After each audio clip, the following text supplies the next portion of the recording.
Siapa sebenarnya yang terperangkap dalam lipatan masa?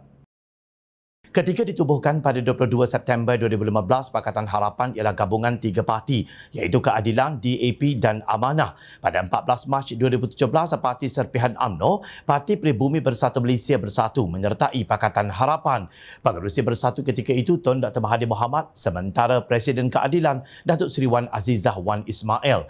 Pada 7 Januari 2018, satu perjanjian dibentuk antara pimpinan Pakatan Harapan menyokong Tun Dr. Mahathir Mohamad selaku Perdana Menteri ke-7 dan Datuk Seri Anwar Ibrahim sebagai Perdana Menteri ke-8 jika mereka memenangi pilihan raya umum ke-14.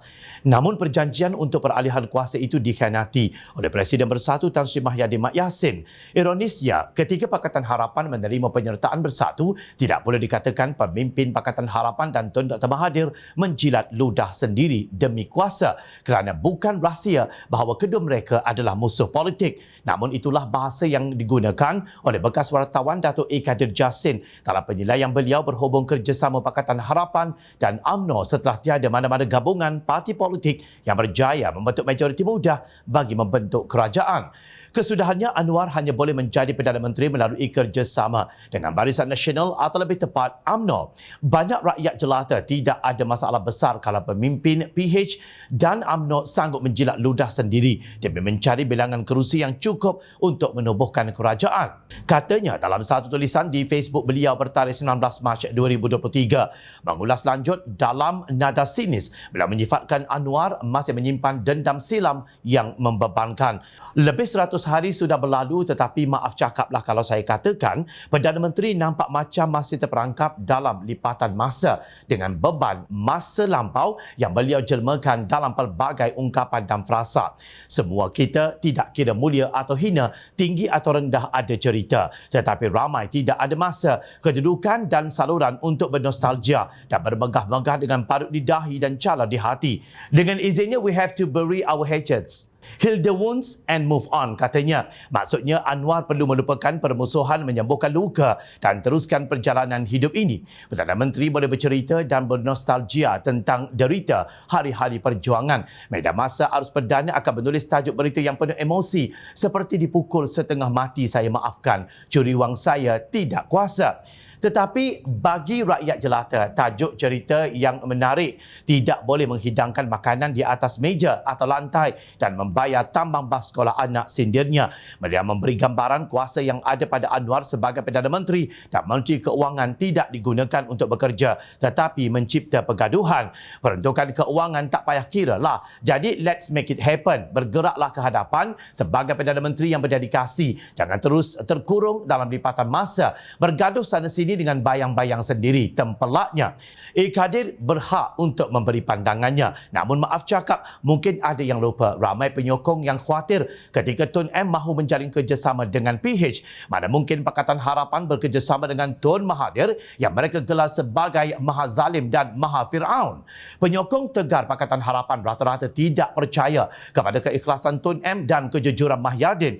Tetapi mereka berlapang dada, simpan semua senjata dan teruskan kerjasama antara dua nemesis ini demi negara tercinta. Dalam bahasa mudah, sama ada Anwar maupun pemimpin Pakatan Harapan seperti Datuk Seri Muhammad Sabu dan Lim Kit Siang sudah lama meninggalkan dendam peribadi demi membawa Malaysia ke mercu kejayaan. Atas premis yang sama, usul kerajaan perpaduan oleh Yang di-Pertuan Agong Al-Sultan Abdullah Ayatuddin Al-Mustafa Billah Shah diterima walaupun pahit. Justru yang masih terus terkurung dalam lipatan masa, bergaduh sana sini dengan bayang-bayang sendiri adalah seorang ahli politik veteran yang telah diberi peluang menjadi Perdana Menteri selama 22 tahun dan 22 bulan. Masa berlalu, namun sehingga hari ini beliau masih meracau, melayu, hilang kuasa. Penguasaan ekonomi sudah lama tiada dan sekarang kuasa politik. Saya berpendapat PRU 16 dan PRU 17 nanti keadaan negara akan lebih buruk. Katanya dalam sidang akhbar selepas berucap sebagai ahli panel dialog sepentas perjuangan yang hilang